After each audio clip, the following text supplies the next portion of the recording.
Hello students, आज के इस बहुत ही महत्वपूर्ण वीडियो में हम लोग पुष्पीय पौधों की सामान्य संरचना यानी general structure of flowering plant के संबंध में अध्ययन करेंगे। आपको मैंने बताया पुष्पीय पौधों की सामान्य संरचना। पौधे दो तरह के होते हैं।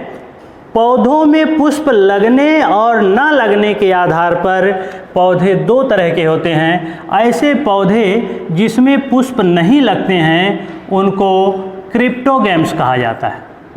उनको क्रिप्टोगैम्स कहते हैं। अपुष्पी पौधे कहा जाता है। इन पौधों में पुष्प नहीं लगते हैं। जैसे जो ब्रायोफाइट्स के पौधे हैं, जो एल्गी हैं, इनमें पुष्प नहीं लगते हैं, तो यह सभी क्रिप्टोगैम्स कहलाते हैं, अपुष्पी पौधे कहलाते हैं। लेकिन ऐसे पौधे जिनमें पुष्प लगते हैं, ऐसे पौधे जिनमें पुष्प लगते हैं, जैसे आप देखते होंगे सरसों का पुष्प पीले पीले बहुत सारे सुंदर पुष्प लगते हैं। गुड़हल के पुष्प में लाल से पुष्प लगते हैं। गुलाब के पुष्प में गुलाबी पुष्प लगते हैं।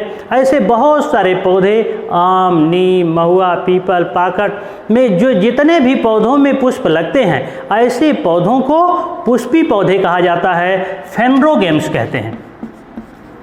फेनेरोगैम्स पुष्पी पौधे कहा जाता है। जिन पौधों में पुष्प लगते हैं उनको आप फेनरोगैम्स कहते हैं। अच्छा, आइए अब हम किसी पौधे की सामान्य संरचना के संबंध में अध्ययन करें। जब किसी बीज को आप बोते हैं, जब किसी बीज को ज़मीन में बो दिया जाता है तो उसके बीज के अंकुरण की जो सामान्य परिस्थितियां होती हैं, जैसे उसको पर्याप्त मात्रा में ऑक्सीजन मिले, पर्याप्त मात्रा में नमी मिले और प्रकाश मिले, यदि यह सारी कंडीशन इस बीज को मिलती हैं ज़मीन के अंदर, तो यह बीज, इसका जो भ्रूण है वह अंकुरित होता है। और जब भ्रूण इसका अंकुरित होता है तो इससे दो सामान्य संरचनाएं निकलती हैं। एक ऐसी संरचनाएं जो नीचे की तरफ जाती हैं, इस अंकुरित बीज से निकल करके पृथ्वी के गुरुत्वाकर्षण केंद्र की ओर जाती हैं। इन संरचनाओं को कहते हैं रेडिकल्स। रेडिकल्स कहा जाता है, यानी मूलांकुर कहते हैं। इनको मूलांकुर कहते हैं और यही मूलांकुर आगे चल करके इसका मूल बनाता है, किसी पौधे की जड़ बनाता है। अगर यह मूलांकुर आगे की तरफ बढ़ता जाता है और इससे प्राथमिक और द्वितीयक जड़ें निकलती जाएं, तो यह जो मूलांकुर है यह टैप रूट बनाता है, मुसला जड़ बनाता है। परंतु यदि यह मूलांकुर निकलने के बाद यहाँ तुरंत ही शाखान्वित हो जाता है और रेशी जैसी तमाम संरचनाएं बनाता है, तो यह मूल अपस्थानिक मूल कहलाती है, एडवेंटिशियस रूट्स कहलाती है। और ऊपर की तरफ यह जो शुरू में संरचना निकलती है, इसको कहते हैं प्रांकुर। इसको प्रांकुर कहा जाता है, यानी प्लूमूल्स आप कहते हैं, प्लूमूल्स। यह जो प्लूमूल्स होते हैं आगे वृद्धि करके यही प्लूमूल्स पौधे का प्ररोह तंत्र बनाते हैं, अर्थात उसका शूट सिस्टम बनाते हैं। तो किसी भी पौधे के दो भाग होते हैं। एक उसका रूट सिस्टम होता है जो ज़मीन के अंदर प्रायः पाया जाता है, वह उसका रूट सिस्टम हुआ, जड़ तंत्र हुआ। और दूसरा भाग उसका शूट सिस्टम होता है जो प्रायः एरियल होता है, वायवीय होता है। तो किसी भी पौधे के मुख्य रूप से दो भाग हो गए। एक तो ऐसा भाग जो भूमि के नीचे का भाग है, वह उसका भूमिगत भाग कहलाया, और दूसरा भाग जो भूमि के ऊपर वायु में पाया जा रहा है, वह उसका वायवीय भाग कहलाता है।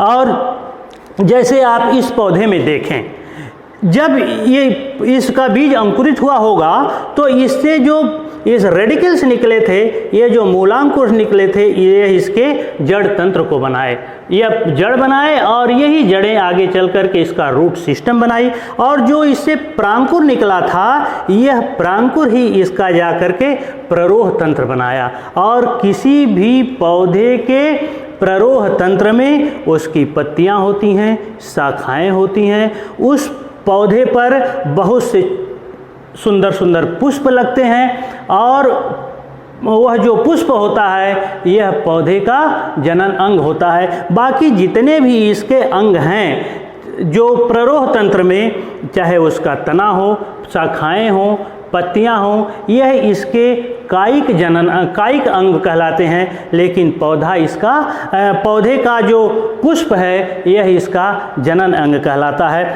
तो आइए हम पौधे के ऐसे भागों को जिसका कि बाहर से देख करके आप अध्ययन कर सकते हैं, यानी पौधे की संरचना को, जब आप किसी पौधे की संरचना को बाहर से देख करके उसका अध्ययन करते हैं तो विज्ञान की वह शाखा जिसके अंतर्गत किसी जंतु अथवा पौधे को बाहर से देख करके उसकी केवल एक्सटर्नल स्ट्रक्चर का पता लगाया जाता है, विज्ञान की वह शाखा एक्सटर्नल मॉर्फोलॉजी अथवा मॉर्फोलॉजी कहलाती है। लेकिन जब किसी पौधे का विच्छेदन करके उसका सेक्शन काट करके, चाहे उसका एलएस सेक्शन काट लिया जाए अथवा उसका टीएस सेक्शन काट करके जब आप अध्ययन करते हैं, उसकी आंतरिक संरचनाओं का अध्ययन करते हैं, उसके ऊतकों का अध्ययन करते हैं, उसमें पाई जाने वाली विभिन्न प्रकार की कोशिकाओं का अध्ययन करते हैं, तो वह उसकी इंटरनल मॉर्फोलॉजी अथवा एनाटॉमी कहलाती है।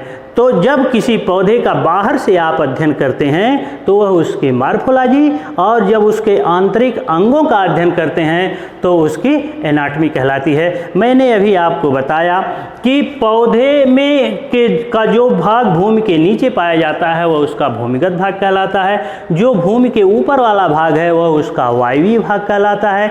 लेकिन आप दूसरे ढंग से किसी पौधे का अगर विभाजन करेंगे तो ऐसा पौधे का वह भाग जो पौधे का पोषण करने में सहायता करता है, प्रकाश संश्लेषण क्रिया द्वारा भोज्य पदार्थ निर्माण करने में सहायता करता है, वह उसका कायिक भाग कहलाता है। यानी उस कायिक भाग से पौधे की वृद्धि होती है और उसका डेवलपमेंट होता है और उसमें डिफरेंशिएशन होता है। उसकी कुछ कोशिकाएं शाखाएं बना लेती हैं और कुछ कोशिकाएं पत्तियां बनाती हैं।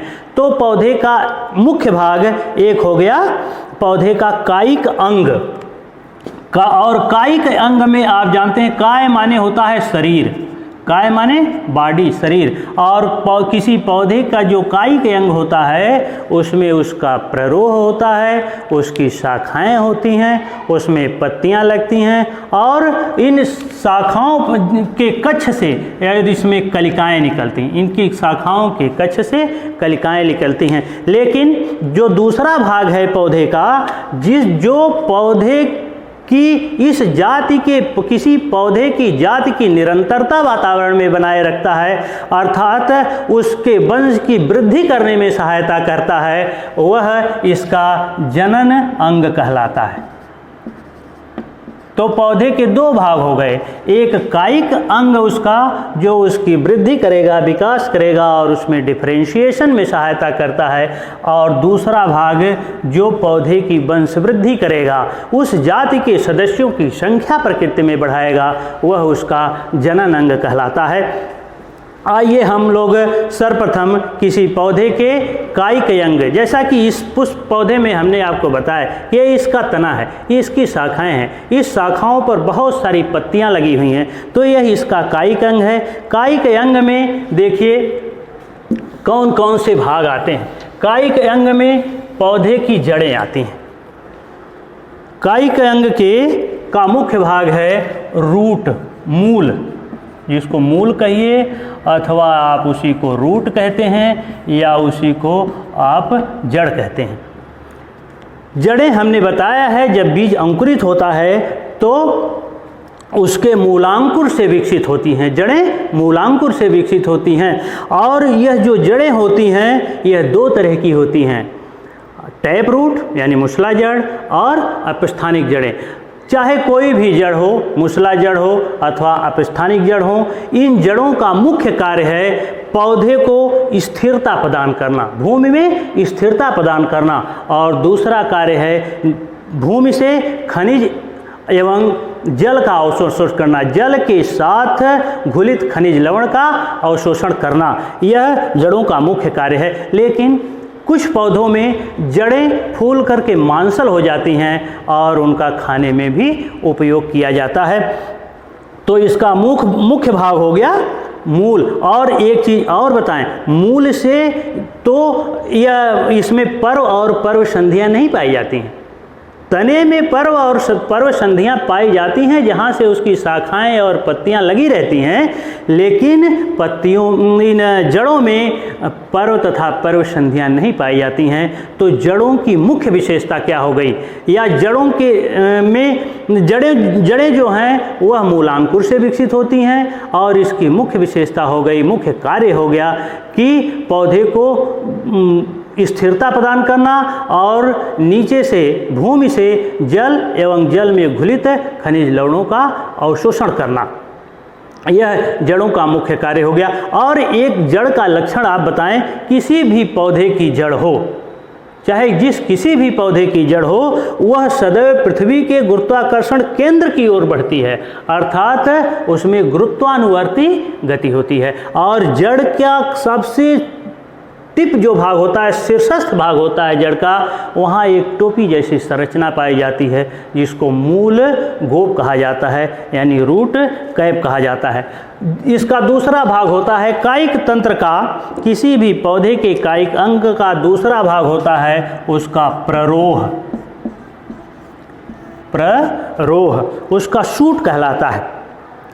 शूट सिस्टम में हमने आपको बताया है कि यह इसका तना तंत्र होता है, स्टेम इसका होता है, और उससे में और स्टेम में हमने आपको बताया है कि यह जो स्टेम होता है यह किसी भी बीज के जो बीज अंकुरित होता है उस बीज के प्रांकुर से यह विकसित होता है। और पौधे में जगह जगह पर पर्व तथा पर्व संधियाँ पाई जाती हैं, और उन पर्व संधियों से शाखाएं निकलती हैं, क्योंकि वहाँ कलिकाएं पाई जाती हैं, और इन पर्व संधियों पर से ही पौधे की पत्तियाँ लगी रहती हैं।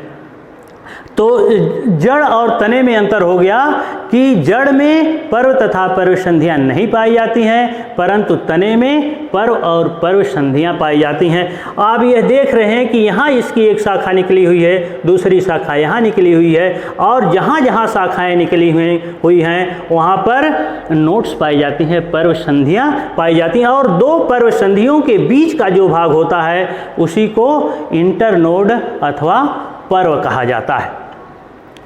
तो और दूसरा भाग हो गया, अब इसका जो कायिक अंग का भाग हो गया वह हो गया पत्तियां। आप देखते होंगे कि पत्तियां प्रायः हरे रंग की होती हैं। क्यों?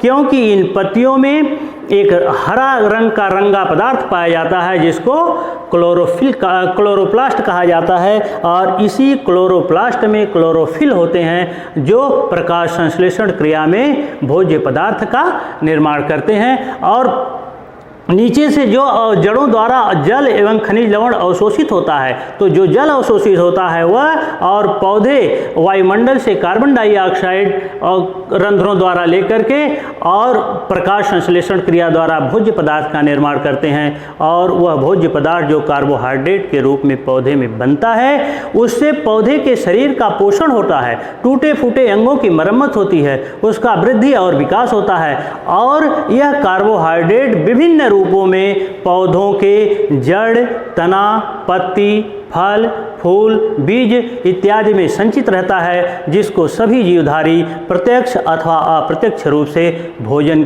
के रूप में ग्रहण करते हैं।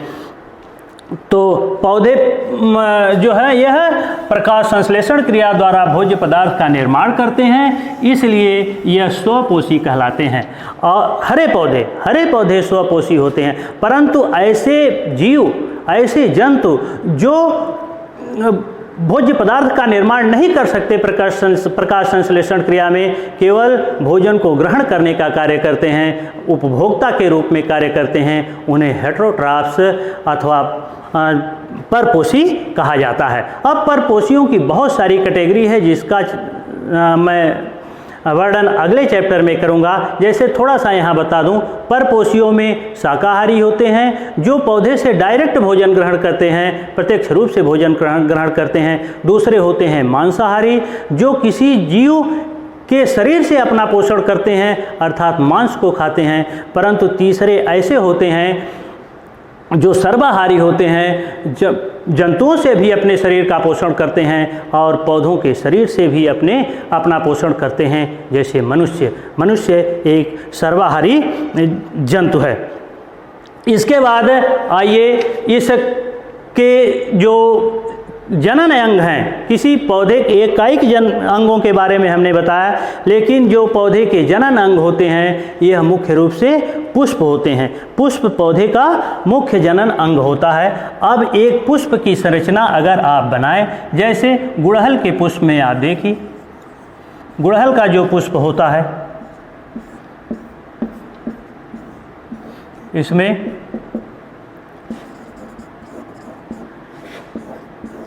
गुड़हल का पुष्प किसी प्ररोह के पर्वसंधि से जुड़ा रहता है और जिस संरचना द्वारा किसी पौधे का पुष्प जुड़ता है उसको वृंत कहा जाता है।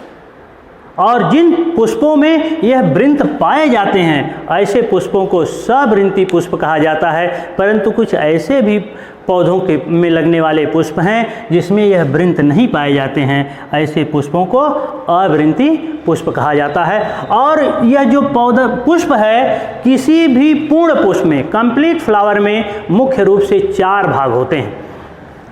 जैसे गुड़हल के पुष्प को आप देखें तो हरे कलर की छोटी छोटी यहाँ संरचनाएं 5 होती हैं, जिनका नाम होता है बाह्य दल।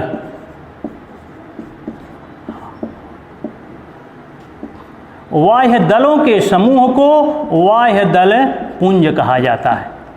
बाह्य दल पुंज की इंग्लिश लिखते हैं कैलिक्स। लेकिन जब एक बाह्य दल की आप बात करेंगे तो इसकी इंग्लिश होती है सेपल, यानी calyx is a group of sepals. दलों के समूह को, बाह्य दलों के समूह को बाह्य दल पुंज कहते हैं। और गुड़हल के पुष्प में आप देखिए तो इस तरह से लाल कलर की संख्या में 5 बहुत ही शोभी सुंदर कलर की संरचनाएं, पंखुड़ियां होती हैं, जिन्हें दल कहा जाता है, यानी पेटल्स उसको कहते हैं, पेटल्स कहते हैं। और इन दलों के समूह को दलपुंज कहते हैं। दलों के समूह को दलपुंज कहा जाता है। इसकी इंग्लिश होती है कोरोला। तो एक सबसे बाहर की संरचना इसकी बाह्य दलपुंज हो गई, उसके अंदर की दूसरे घेरे में जो स्थित संरचना यह इसकी दलपुंज हो गई। लेकिन यह किसी भी पौधे के एसेसरी आर्गन है, जननांगों के अंतर्गत तो आते हैं, लेकिन वह जननांगों के, उसके जनन अंगों के एसेसरी आर्गन हैं। जो वह दल होते हैं, जब पुष्प कली रहता है तो उस समय उस पुष्प के कोमल अंगों की रक्षा करना इन बाह्य दलों का कार्य होता है। और चूंकि यह हरे होते हैं इसलिए प्रकाश संश्लेषण क्रिया में भोज्य पदार्थ का निर्माण भी कर लेते हैं। और दूसरे यह जो दल होते हैं और दलों के समूह को जब दलपुंज कहा जाता है तो यह जो दल होते हैं यह विभिन्न पौधों के पुष्पों में विभिन्न रंग के होते हैं और इनका कार्य होता है पुष्प की सुंदरता बढ़ाना। जैसे आप देखते हैं कि गुड़हल के पुष्प में लाल कलर के 5 संरचनाएं, सरसों के पुष्प में पीले कलर की 4 संरचनाएं और गुलाब के पुष्प में गुलाबी कलर की बहुत सारी संरचनाएं। इस तरह से विभिन्न पौधों के पुष्पों में विभिन्न रंग के दलपुंज पाए जाते हैं और इनका कार्य होता है पौधे की पुष्प की सुंदरता बढ़ाना। और चूंकि रंगीन होते हैं इसलिए कीट पतंगों को अपनी तरफ आकर्षित भी करते हैं और इनका तीसरा मुख्य कार्य है प्रकाश किरणों को अवशोषित करना। लेकिन इसका मतलब यह नहीं कि ये रंगहीन नहीं होते हैं, वह दल ये रंगहीन भी होते हैं। जो पुष्प रात में खिलते हैं उनके दल प्रायः रंगहीन होते हैं। इसके बाद तीसरा जो इसका भाग है, जो मुख्य इसका जनन अंग है, सरसों के पुष्प में तो संख्या में 4 बड़े और 2 छोटे, कुल संख्या में 6 पुमंग होते हैं। और इन पुमंग के समूह को, इन 2 से छोटे और 4 बड़े पुंकेसर होते हैं और इन पुंकेसरों के समूह को पुमंग कहा जाता है। परंतु गुड़हल के पुष्प में इस स्टेमिनल ट्यूब पर बहुत से पुंकेसर होते हैं, यानी पुंकेसर इसमें अनंत होते हैं, जो किसी भी पुष्प के नर जनन अंग हैं। नर जनन अंग यानी पुंकेसर किसी भी पुष्प का नर जनन अंग होता है और पुंकेसर के समूह को पुमंग कहा जाता है, एंड्रोशियम कहते हैं। और इसका जो मादा जननांग होता है, जैसे मैं यहाँ अलग से एक बना करके आपको दिखाऊं कि किसी भी पुष्प में जो मादा जननांग होता है वह किस तरह का होता है।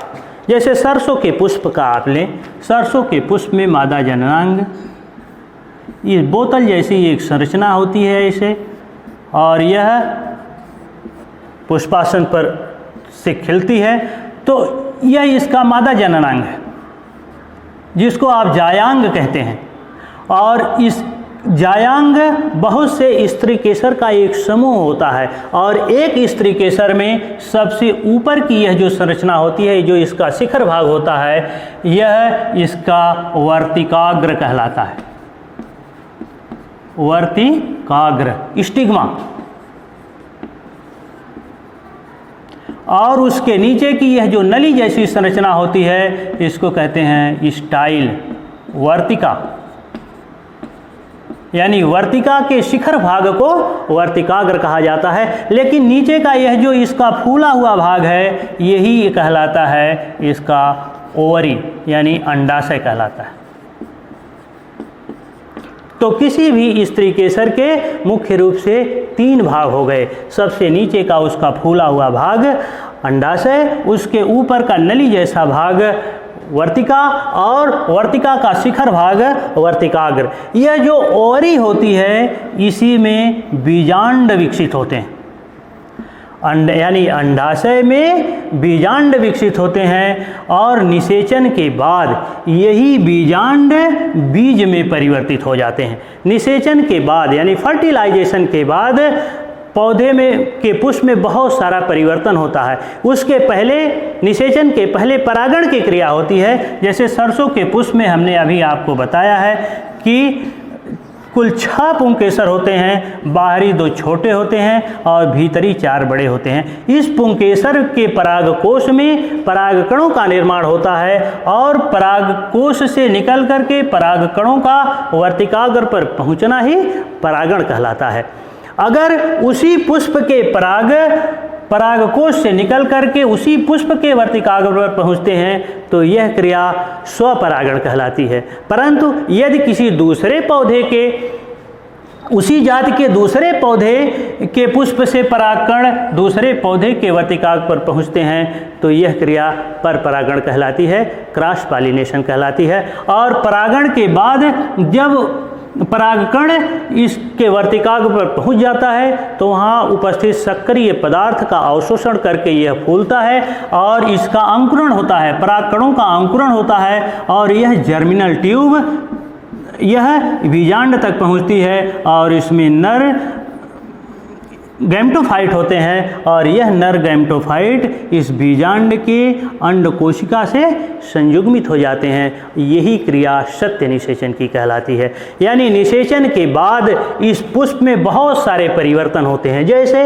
पुष्प का जो बाह्य दल है और पुष्प का जो दल है यह सभी झड़ करके गिर जाता है और पुष्प का जो यह पुंकेसर है यह भी सूख करके झड़ करके गिर जाता है, नष्ट हो जाता है। बच जाती है केवल एक ऐसी बोतल जैसी संरचना।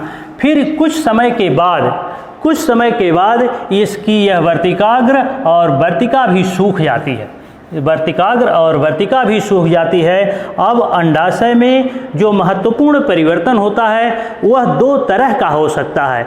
या तो यह अंडाशय इसका फूल करके मांसल हो जाता है तो वह गूदेदार फल बनाता है, और या तो यह सूख करके कड़ा हो सकता है। अगर सूख करके कड़ा हो जाएगा तो यह शुष्क फल बनाता है, यानी निषेचन के बाद अंडाशय फल में परिवर्तित हो जाता है।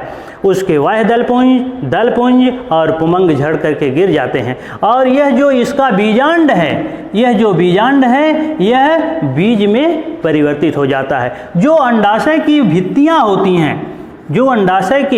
होती हैं वही फल भित्तियाँ बनाती हैं, और जो बीजांड की भित्तियाँ होती हैं, इंटेगमेंट्स होते हैं, वह बीज के चारों तरफ खोल बनाते हैं, और बीज के चारों तरफ प्रायः 2 खोल पाए जाते हैं। बाहरी खोल टेस्टा और अंदर का खोल टेगमेन कहलाता है। जैसे आम के फल को आप देखें तो जो आम का फल है, इसका बाहर वाला छिलका आप छिल करके हटा देते हैं, बीच वाला भाग इसका आप खाते हैं, यानी इस अंडाशय की से बनने वाली जो इसकी मध्य फल भित्ति है वह खाते हैं, और इसके चारों तरफ यह जो गुठली पाई जाती है, यह तो इसकी अंतः फल भित्ति है, उसके अंदर इसका बीज होता है। और जब उसकी गुठली को आप तोड़ते हैं तो अंदर पन्नी जैसी संरचना भी, पॉलीथीन जैसी संरचना मिलती है, जो इसका बीजावरण कहलाती है। और यह बीज किसी भी पौधे के फल में बनने वाला बीज उस पौधे की वंशागति को बढ़ाता है, उसकी अगली पीढ़ी को वह बढ़ाता है, और जब यह बीज अनुकूल परिस्थितियां पाकर के अंकुरित होता है तो उसकी नई पीढ़ी वहीं से प्रारंभ होती है। लेकिन पौधे, ऐसा जो अंडाशय है इसके विकसित और ना विकसित होने के आधार पर 2 तरह के होते हैं। ऐसे पौधे जिनमें इस अंडाशय का विकास न होने के कारण जो बीज हैं वह नग्न रूप से पौधे पर लगे रहते हैं, ऐसे पौधों को नग्न बीजी पौधा अथवा जिम्नोस्पर्म्स कहा जाता है। जिम्नोस्पर्म्स कहा जाता है। जिम्नस मीन्स नेकेड माने नग्न, स्पर्मा माने सीड। परंतु जिन बीजों में अंडाशय पूर्ण रूप से विकसित होता है वह उसमें बीज फल के अंदर पाए जाते हैं। जैसे आप देखते हैं आम के फल में, अनार के फल में, संतरा, मौसमी, मटर, चना, उड़द, मूंग, लोबिया, नीम, आम, महुआ, इन में आप देखते हैं तो बाहर से बीज दिखाई नहीं देता है, अर्थात उसके चारों तरफ फल का आवरण पाया जाता है, यानी फल के अंदर बीज पाए जाते हैं। और जिन पौधों में फल के अंदर बीज पाए जाते हैं ऐसे पौधों को एंजियोस्पर्म्स कहते हैं। एंजियोस्पर्म्स कहते हैं। एंजियस मीन्स कवर्ड और स्पर्मा माने सीड, यानी आवृत बीजी पौधा।